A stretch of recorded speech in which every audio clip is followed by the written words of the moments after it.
ang pinakadelikadong intro na gagawin ko dahil andito ako ngayon sa loob ng kabaong na nakasabit sa tuktok ng niyog.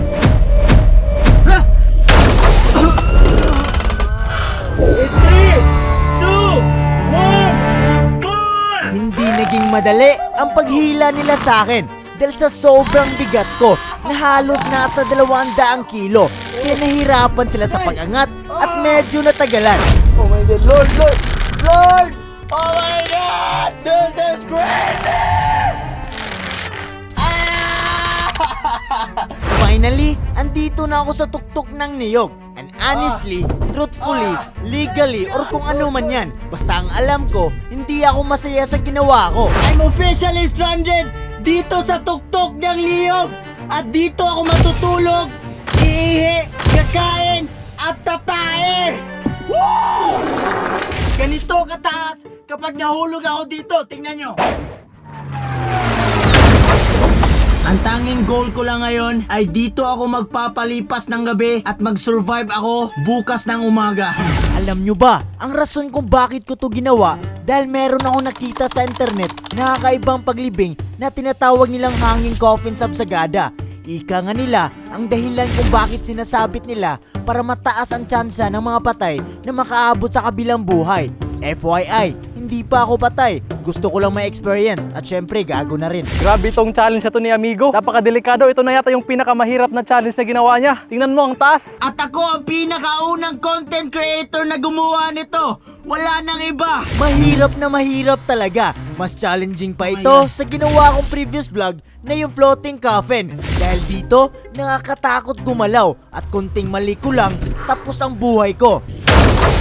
At maraming salamat sa inyo dahil umabot tayo ng 15 million views sa ating lumulutang na kabaong. Ang tanging paraan para mabuhay sa challenge na ito ay dasal lamang. Yun lang. Pag ako, di ako sang-ayon sa challenge na to kasi yung piste. Pag ako, di ako susugot niyan. Habang naghihintay kami ng Amigo, nagluluto muna kami pang sa... Ay, balik. Habang naghihintay kami ni Amigo, magluluto muna kami ng pangtanghalian namin. Nahirapan na talaga sa kalisod ang mga kaibigan ko, kaya hindi ko na lang sila pinagsalita.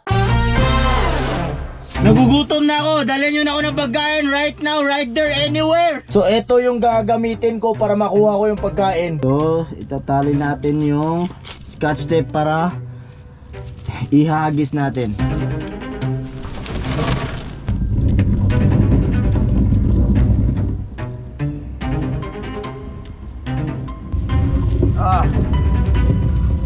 Alright!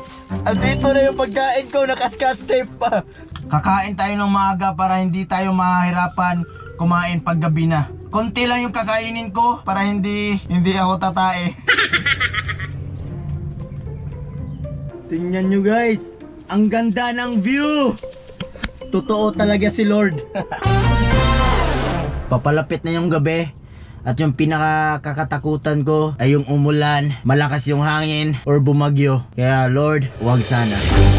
Kinakabahan talaga ako kapag gumabi na dahil na-traumatize kasi ako sa nangyari sa akin sa previous vlog. Kaya inihanda ako talaga ang sarili ko sa posibleng mangyayari. Ayun na mga amigo, ayun na guys. Pero ang video na ito ay hatid sa inyo ng 1xBet. Madali lang mag-register gamit ang link na nasa comment section. I-type lang ang promo code ko na AmigoBest. At pwede ka na manalo up to 12,000 bonus credit points sa unang deposit nyo. At marami kayong pwedeng tayaan dito. Merong NBA, PBA, UFC, at meron ding esports. At sobrang dali lang mag-cash in at cash out gamit ang GCash at banks. Kaya dito na kayo maglaro at kumita. Kaya bet responsibly. Malakas na yung hangin. Umiikot na yung kabaong ko. It's 5 a.m. in the morning. Malapit na tayo matapos, malapit na mag-survive. At maraming salamat dahil wala nangyaring masama sa akin.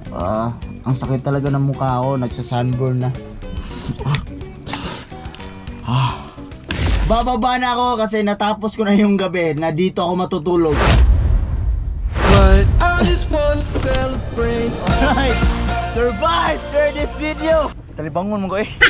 I'm giving up on settling down, getting out of the small town.